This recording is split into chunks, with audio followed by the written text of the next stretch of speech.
A mansão era um monumento ao silêncio. Localizada em um dos condomínios mais exclusivos de São Paulo, sua arquitetura ultramoderna parecia projetada para repelir o calor humano. Paredes de vidro exibiam um jardim geometricamente perfeito, mas não convidavam ninguém a entrar. O mármore polido do chão refletia os móveis de design com uma frieza de galeria de arte, peças intocadas que serviam mais como declarações de status do que como convites ao conforto. Cada cômodo, impecavelmente limpo e organizado, ecoava um vazio profundo, uma ausência que o dinheiro não conseguia preencher.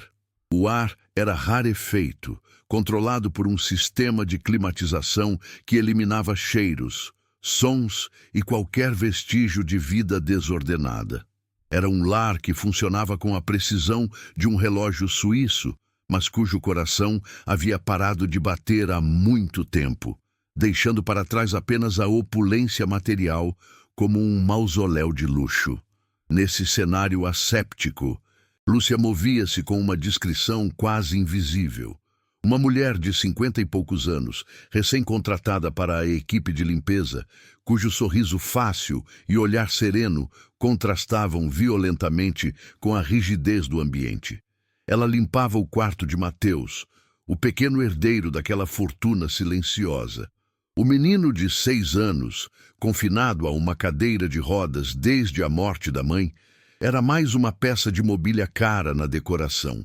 Seus olhos grandes e expressivos, que deveriam transbordar a curiosidade infantil, encaravam um ponto fixo na parede, perdidos em um mundo particular e inacessível.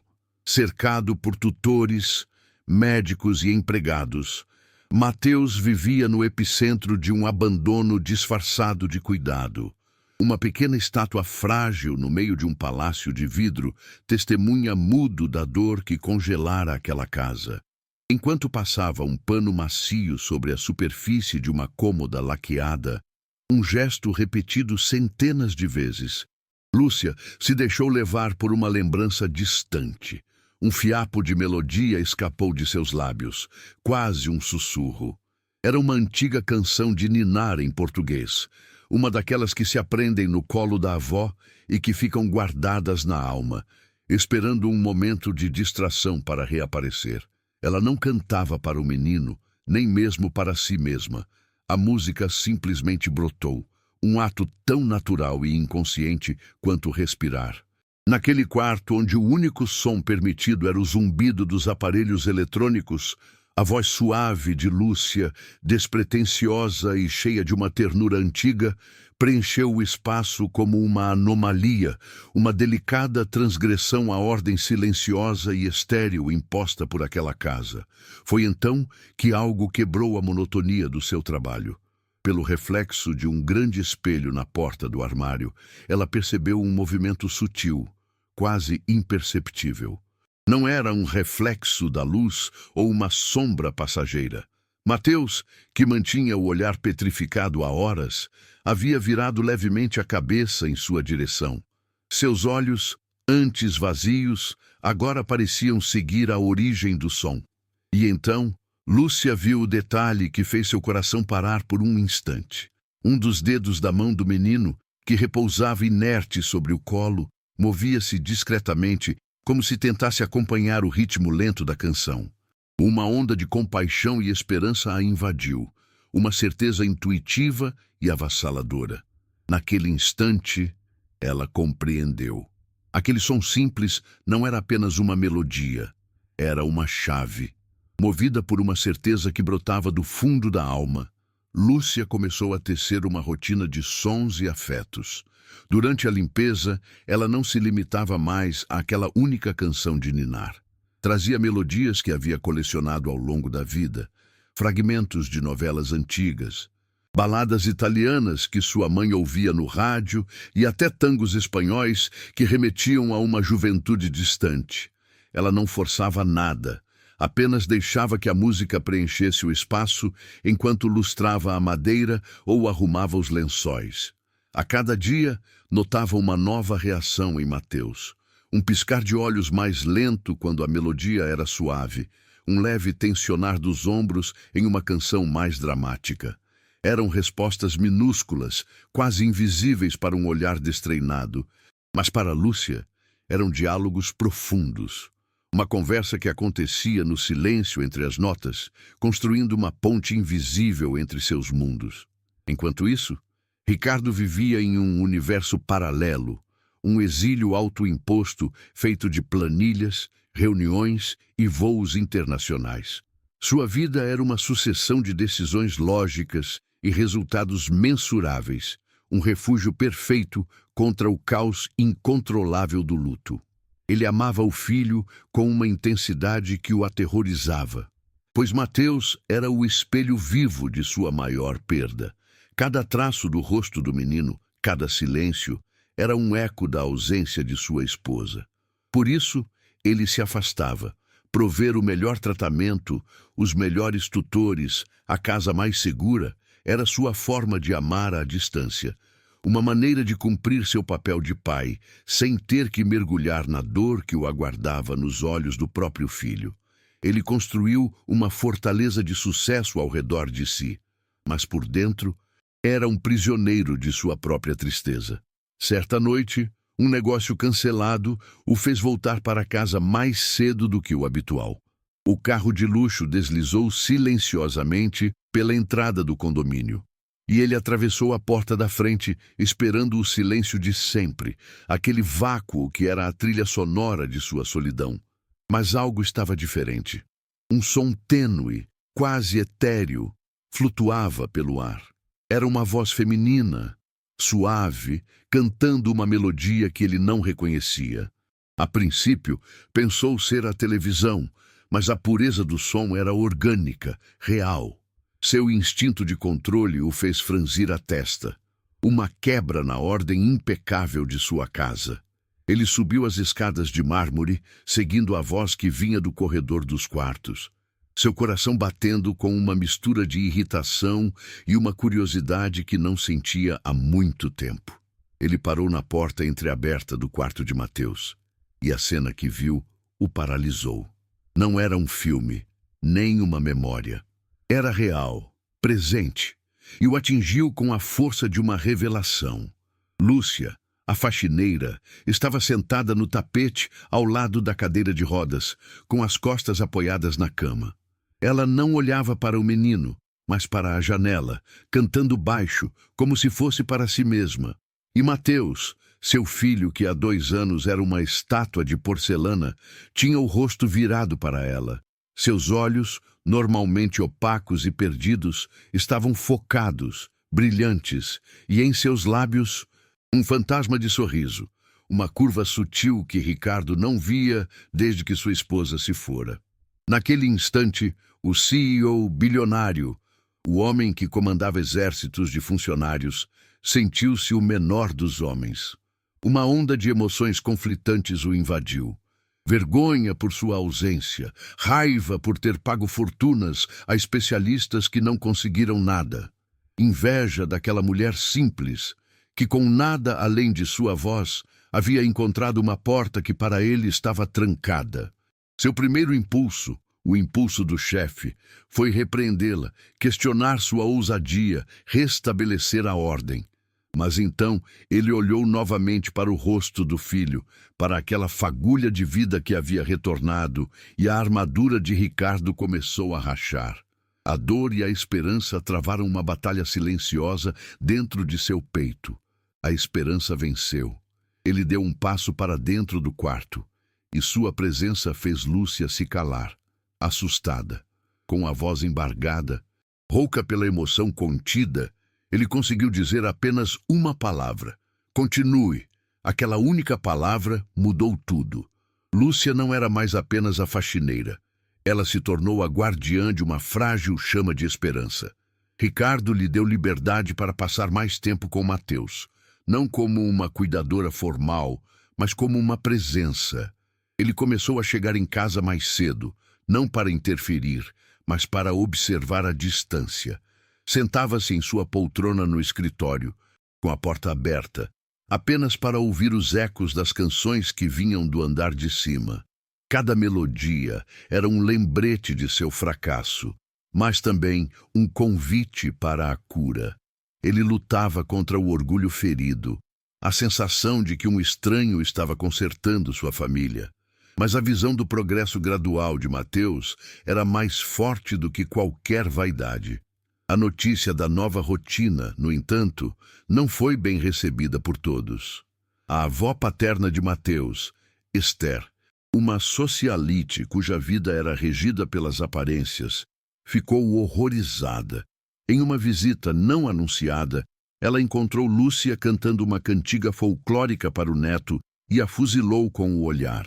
Para Esther, aquilo era uma loucura, uma influência inadequada de uma empregada qualquer. Ela pressionou Ricardo, argumentando que o menino precisava de profissionais de verdade de uma clínica renomada na Suíça, e não de curandeirismo doméstico. A desaprovação dela era uma força formidável, e Ricardo sentiu a pressão social montar um cerco ao redor de sua pequena e recém-descoberta ilha de esperança. É impressionante como o preconceito pode tentar silenciar a esperança, não é? Se histórias como essa tocam você, considere se inscrever para nos ajudar a continuar dando voz a elas. Os médicos de Mateus reforçaram o ceticismo de Esther. Em uma consulta, eles ouviram o relato de Ricardo com uma polidez fria, folheando gráficos e exames. Para eles, as reações do menino eram coincidências ou estímulos não quantificáveis. A medicina em que acreditavam era feita de dados, de protocolos, de substâncias químicas. Uma canção de ninar não se encaixava em suas equações. Eles viam a abordagem de Lúcia como algo primitivo, um placebo emocional que, na melhor das hipóteses, era inofensivo, mas que desviava o foco do tratamento científico.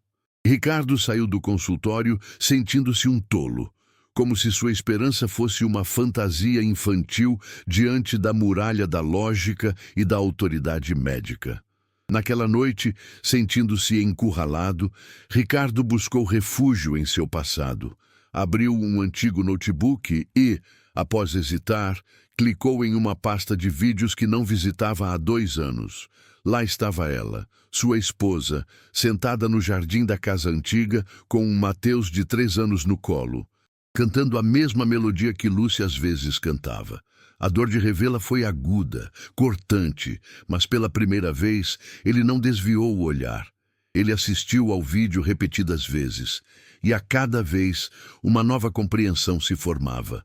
Não era sobre a música em si, era sobre o afeto, a segurança, a memória emocional que o som evocava.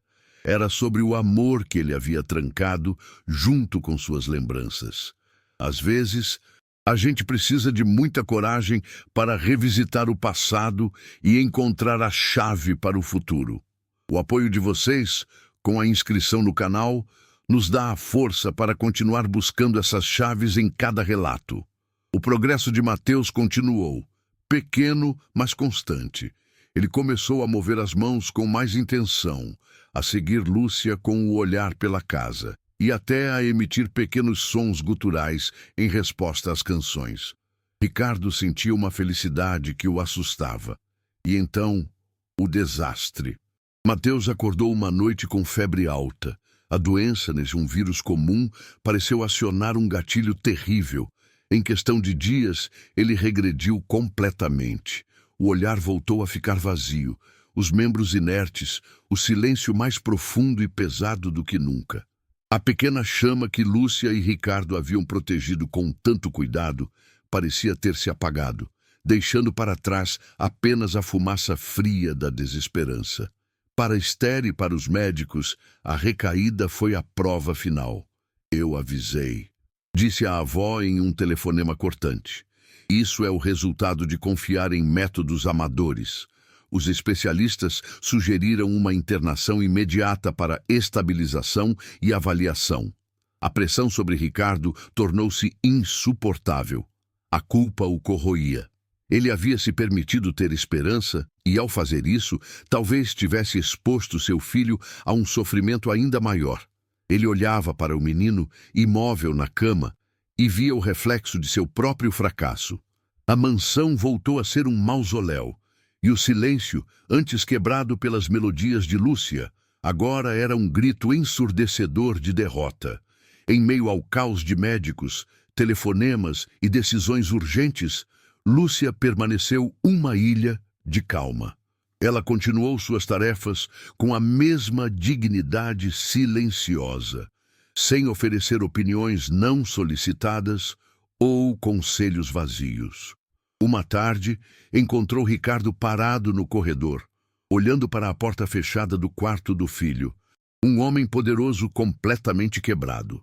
Ela se aproximou e, com a simplicidade de quem entende os ciclos da vida, disse em voz baixa: Senhor Ricardo, às vezes a semente precisa ficar um tempo a mais debaixo da terra, no escuro, antes de encontrar força para brotar de novo. A gente só precisa continuar regando. Suas palavras não eram uma solução, mas um bálsamo, um lembrete de que a cura, assim como a natureza, tem seu próprio ritmo, muitas vezes incompreensível. As palavras de Esther caíam na sala como cacos de vidro, afiadas e frias. Ela estava de pé, uma figura imponente em seu tailleur caro, e seu ultimato pairava no ar, denso e irrefutável. Ou Ricardo internava o neto em uma clínica suíça, um lugar de prestígio e discrição, ou ela moveria céus e terra para tomar a guarda da criança. A ameaça não era vazia. Ela tinha os recursos e a crueldade para cumpri-la. Lúcia, parada perto da porta da cozinha, sentia o peso daquela sentença como se fosse sua. Ela já havia aceitado que seria demitida, um dano colateral na guerra daquela família. Mas ver Ricardo encurralado, com os ombros curvados sob o peso de uma decisão impossível, era uma dor diferente. Ele parecia um rei, deposto em seu próprio castelo, prestes a entregar sua maior preciosidade. Ricardo sentia o cerco se fechar. A lógica de sua mãe, a pressão dos médicos, a lembrança devastadora da recaída de Mateus, tudo se unia em um coro ensurdecedor que gritava fracasso. Ele olhou para o filho, quieto em sua cadeira de rodas, e depois para Lúcia, cuja dignidade silenciosa era quase uma repreensão à sua própria fraqueza. Por um breve e delirante momento, ele havia acreditado naquela magia simples, na cura que brotava de uma canção. Agora, a realidade o esmagava com sua brutalidade. Ele abriu a boca, pronto para ceder, para dizer as palavras que sua mãe queria ouvir, para acabar com aquela tortura e entregar o filho aos cuidados frios e científicos que o mundo exigia. Seria mais fácil. Seria o fim da luta, o fim daquela esperança frágil e dolorosa que o havia consumido. Do seu pequeno universo de silêncio, Mateus observava a cena com uma clareza que nenhum adulto ali possuía. Ele não entendia a complexidade das palavras sobre justiça ou clínicas, mas compreendia a linguagem universal da dor. Via o desespero nos olhos de Lúcia, a mulher que havia lhe devolvido as cores e os sons de sua mãe. Via a derrota no rosto de seu pai, um homem que ele amava à distância, um gigante que parecia prestes a desmoronar, um instinto primordial, uma força que vinha das profundezas de sua alma ferida, despertou. O medo de perder Lúcia para sempre e o desejo avassalador de alcançar aquele pai que finalmente parecia ao seu alcance se fundiram em um único e poderoso impulso. Seus pequenos dedos se agarraram com força aos braços da cadeira. Então, o impossível aconteceu. Com um esforço que fez tremer cada fibra de seu corpo, Mateus se firmou. Seus joelhos, frágeis e desacostumados, travaram. Ele se ergueu, vacilante, um pequeno milagre de vontade contra a gravidade de seu próprio trauma. O silêncio na sala se tornou absoluto, quebrado apenas pelo som de sua respiração ofegante. Esther congelou, a boca entreaberta em choque. Ricardo ergueu a cabeça, seus olhos se arregalando em descrença. Trêmulo, Mateus soltou uma das mãos da cadeira e deu um passo cambaleante sobre o mármore frio. Depois outro.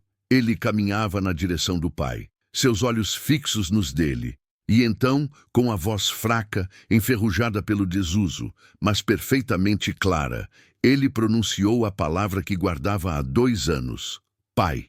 Aquela única sílaba atingiu Ricardo com a força de uma onda. A palavra demoliu a fortaleza de sucesso e controle que ele havia construído ao redor de seu coração. O som não era apenas o de uma criança chamando pelo pai. Era o som do perdão, da esperança, do fim de seu longo e solitário luto. As lágrimas que ele segurou por 2 anos finalmente vieram, um dilúvio incontrolável que o fez cair de joelhos. Ele não se importou com sua mãe, com a casa, com nada. Apenas abriu os braços e recebeu o filho que caiu em seu abraço. Ali, no chão frio da mansão, o bilionário chorou como uma criança, segurando o filho que havia recuperado, enquanto Lúcia, encostada na parede, chorava silenciosamente, testemunha da melodia mais bonita que já havia escutado. A mansão nunca mais foi a mesma. O silêncio, que antes era um sintoma de dor, agora se transformara em uma tela em branco, preenchida gradualmente pelos sons de uma vida que renascia. Esther partiu naquela mesma tarde. Uma rainha destronada, não por uma discussão, mas por um milagre que ela não podia compreender nem controlar. O quarto de Mateus, antes um santuário de isolamento, tornou-se o coração pulsante da casa, onde as melodias de Lúcia agora se misturavam com a voz hesitante do menino e as risadas genuínas de Ricardo. Aquele chão de mármore, que por tanto tempo refletiu apenas a solidão, passou a testemunhar os passos incertos de uma criança reaprendendo a caminhar em direção ao abraço de um pai que reaprendia a amar. Lúcia observava tudo, não mais como uma funcionária, mas como a tecelã silenciosa que havia remendado a alma daquela família com os fios de suas canções. Ricardo iniciou uma revolução silenciosa em sua própria vida. Para o espanto do mercado financeiro, ele convocou uma reunião de emergência com seu conselho e anunciou que venderia uma parte significativa de suas ações, abdicando do controle absoluto da empresa que construíra. O tempo, ele explicou, havia se tornado seu ativo mais precioso. As viagens internacionais foram substituídas por tardes no jardim, e as planilhas de resultados deram lugar a partituras simples que ele e Mateus tentavam decifrar juntos em um piano recém-comprado. Em uma conversa emocionada, ele pediu a Lúcia que se tornasse a governanta da casa, mas a palavra era apenas uma formalidade. Na prática, ele lhe entregava as chaves de seu lar e de seu coração, nomeando-a guardiã daquela nova e frágil felicidade. Ela aceitou com a mesma dignidade serena com que um dia havia aceitado o balde e o pano de chão. Inspirado pela jornada de seu filho e para honrar a memória da esposa de uma forma que ela teria amado, Ricardo mergulhou em um novo projeto. Ele criou a Fundação Melodia de Sofia, uma instituição sem fins lucrativos dedicada a levar musicoterapia a crianças que, como Mateus, haviam sido silenciadas pelo trauma. O método principal, batizado carinhosamente de Método Lúcia, não se baseava em protocolos rígidos, mas em princípios de afeto, intuição e na criação de um vínculo emocional através de canções de ninar e melodias simples do mundo todo. A mansão, antes um símbolo de isolamento, passou a receber discretamente os primeiros terapeutas para treinamento, e Lúcia, com sua sabedoria inata, compartilhava suas experiências, ensinando que a cura, muitas vezes, não precisa de palavras, apenas da nota certa, tocada com o coração. Os anos que se seguiram transformaram o mausoléu de luxo em um verdadeiro lar. As paredes de vidro, que antes exibiam um jardim intocado, agora refletiam crianças correndo, festas de aniversário e o som constante de música e risadas. Mateus cresceu um menino falante e curioso, cujo amor pelo piano se tornou sua forma de contar a própria história. Ricardo encontrou uma paz que nenhum sucesso empresarial jamais lhe dera: a paz de estar presente. Lúcia, com seus cabelos já prateados, tornou-se a avó que o destino lhes havia dado, a matriarca silenciosa daquela família reconstruída. O mundo precisa de mais histórias assim, que nos mostram o poder de um gesto de amor. Se você concorda, sua inscrição no canal nos dá a força necessária para continuar encontrando e compartilhando cada uma delas.